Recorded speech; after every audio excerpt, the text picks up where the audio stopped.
Simple and tasty ನುಗ್ಗೆಕಾಯಿ ಆಲೂಗಡ್ಡೆಯ ಪಲ್ಯ ಮಾಡುವ ಬನ್ನಿ. ಹಾಯ್, ಎಲ್ಲರಿಗೂ ನಮಸ್ಕಾರ. Welcome back to my channel. ಇವತ್ತು ನಾನು ಆಲೂಗಡ್ಡೆ ಮತ್ತು ನುಗ್ಗೆಕಾಯಿ ಬಳಸಿ ಪಲ್ಯನ ಮಾಡ್ತಾಯಿದ್ದೀನಿ. ತುಂಬ ಟೇಸ್ಟಿಯಾಗಿರುತ್ತೆ. ನೋಡಿ, ಒಂದು ಪಾತ್ರೆಗೆ ಎಣ್ಣೆ ಹಾಕ್ಕೊಂಡು ಅದಕ್ಕೆ ಈರುಳ್ಳಿ, ಟೊಮೆಟೊ, ಕರಿಬೇವು ಮತ್ತು ರುಚಿಗೆ ತಕ್ಕಷ್ಟು ಉಪ್ಪು ಹಾಕಿ ಫ್ರೈ ಮಾಡ್ಕೊಳ್ತಾ ಇದ್ದೀನಿ. ಫ್ರೈ ಮಾಡಿಕೊಂಡು ಅದಕ್ಕೆ ಈಗ ಶುಂಠಿ ಬೆಳ್ಳುಳ್ಳಿ ಪೇಸ್ಟ್ ಸೇರಿಸ್ಕೊಳ್ತಾ ಇದ್ದೀನಿ. ಶುಂಠಿ ಬೆಳ್ಳುಳ್ಳಿ ಹಸಿ ವಾಸನೆ ಹೋಗೋವರೆಗೆ ಚೆನ್ನಾಗಿ ಫ್ರೈ ಮಾಡ್ಕೋಬೇಕೀಗ. ಅದು ಈರುಳ್ಳಿನೂ ಮತ್ತು ಟೊಮೆಟೊನೂ ಚೆನ್ನಾಗಿ ಫ್ರೈ ಆಗಿದ ನಂತರ ಈಗ ಕಟ್ ಮಾಡಿಟ್ಟ ನುಗ್ಗೆಕಾಯಿಯನ್ನು ಹಾಕ್ಕೊಳ್ತಾ ಇದ್ದೀನಿ. ನುಗ್ಗೆಕಾಯಿ ಹಾಕ್ಕೊಂಡು ಅದನ್ನು ಚೆನ್ನಾಗಿ ಫ್ರೈ ಮಾಡ್ಕೋಬೇಕು ಎಣ್ಣೆಯಲ್ಲೇ ಫ್ರೈ ಮಾಡಿದ ನಂತರ ಅದಕ್ಕೆ ಅರಿಶಿಣ ಹಾಕ್ಕೋಬೇಕು. ಅರಿಶಿಣ ಹಾಕ್ಕೊಂಡು ಖಾರಕ್ಕೆ ತಕ್ಕಷ್ಟು ಖಾರದ ಪುಡಿಯನ್ನು ಹಾಕ್ಕೋಬೇಕು.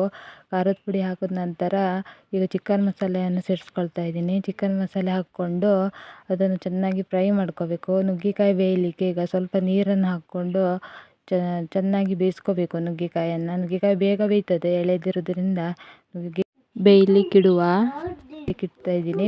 ನುಗ್ಗೆಕಾಯಿ ಬೆಂದ ನಂತರ ಎಲ್ಲವನ್ನು ಚೆನ್ನಾಗಿ ಮಿಕ್ಸ್ ಮಾಡ್ಕೋಬೇಕು. ಮಿಕ್ಸ್ ಮಾಡಿದ ನಂತರ ನಾನು ಈಗ ಆಲೂಗಡ್ಡೆಯನ್ನು ಬೇಯಿಸಿ ಇಟ್ಕೊಂಡಿದ್ದೀನಿ. ಸಿಪ್ಪೆ ಎಲ್ಲ ಸುಲಿದು ಕಟ್ ಮಾಡಿ ಇಟ್ಕೊಂಡಿದ್ದೀನಿ.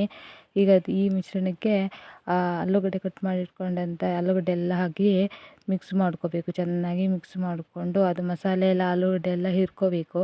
ಅಷ್ಟರ ತನಕ ಚೆನ್ನಾಗಿ ಮಿಕ್ಸ್ ಮಾಡಿದರೆ ಆಲೂಗಡ್ಡೆ ನುಗ್ಗೆಕಾಯಿ ಪಲ್ಯ ರೆಡಿಯಾಗಿ ತುಂಬ ಟೇಸ್ಟಿ, ಈಸಿ, ಹೆಲ್ದಿಯಾಗಿ ನುಗ್ಗೆಕಾಯಿ ಆಲೂಗಡ್ಡೆ ಪಲ್ಯ ರೆಡಿಯಾಗುತ್ತದೆ. Thank you for watching.